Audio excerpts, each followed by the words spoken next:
বাংলার মানুষের কি মতামত ভূমিকা এই বিষয় নিয়ে বিকশিত পশ্চিমবঙ্গ এবং বিজেপির গ্যারান্টি কর্মসূচি নিয়ে আমরা মানুষের দরবারে পৌঁছবো, সাংবাদিক সম্মেলন করে বললেন ভগবানপুর বিধানসভা কেন্দ্রের বিধায়ক রবীন্দ্রনাথ মাইতি।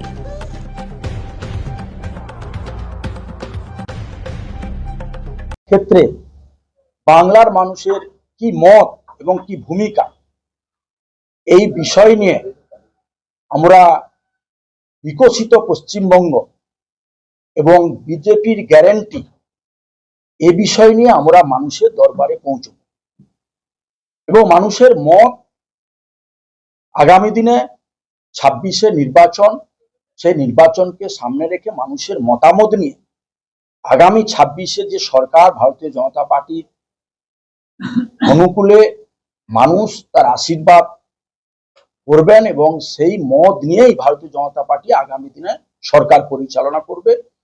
সেই লক্ষ্যেই আমাদের এই সংকল্পপত্র এবং বিকশিত পশ্চিমবঙ্গের লক্ষ্যে আমরা মানুষের দরবারে পৌঁছব, এটাই হচ্ছে আমাদের মূল লক্ষ্য। কারণ আপনারা জানেন সকলে যে 15 বছরের শাসন ব্যবস্থায় তৃণমূল কংগ্রেস এই রাজ্যকে কোন জায়গায় নিয়ে গেছে।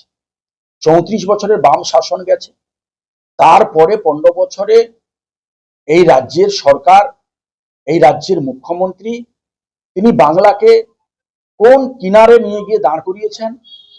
এই বাংলার আর্থিক দুরবস্থা এবং দেউলিয়া বাংলাকে করেছেন, বেকারদেরকে রাস্তায় বসিয়ে দিয়েছেন, শিক্ষা ব্যবস্থাকে সম্পূর্ণ ধ্বংস করেছেন, শিক্ষকদের বাটি থালা নিয়ে ধর্মতলার মাঠে বসিয়েছেন এবং প্রায় 2 কোটিরও বেশি বেকার এই বাংলায় তাদের মেধা, তাদের শিক্ষাগত যোগ্যতা, তাদের স্বপ্ন পুরো ধ্বংস করেছে এই রাজ্যের মুখ্যমন্ত্রী। তাই আমরা স্বাস্থ্য ব্যবস্থার ক্ষেত্রেও একই অবস্থা, শোচনীয় পরিণতি। বিল্ডিং করেছেন 2-4 জায়গায় এবং সেখানে ডাক্তার নেই।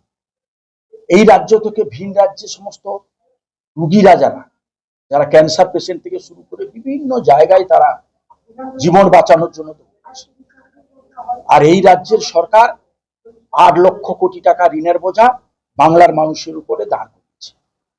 প্রতিটা বাচ্চা জন্মগ্রহণ করলে তার উপরে প্রায় 80,000 টাকা ঋণের বোঝা তার উপরে চাপছে। যে শিশু ভূমিষ্ঠ হচ্ছে সে জানে না যে তার উপরে কেন এই ঋণের বোঝা চাপবে।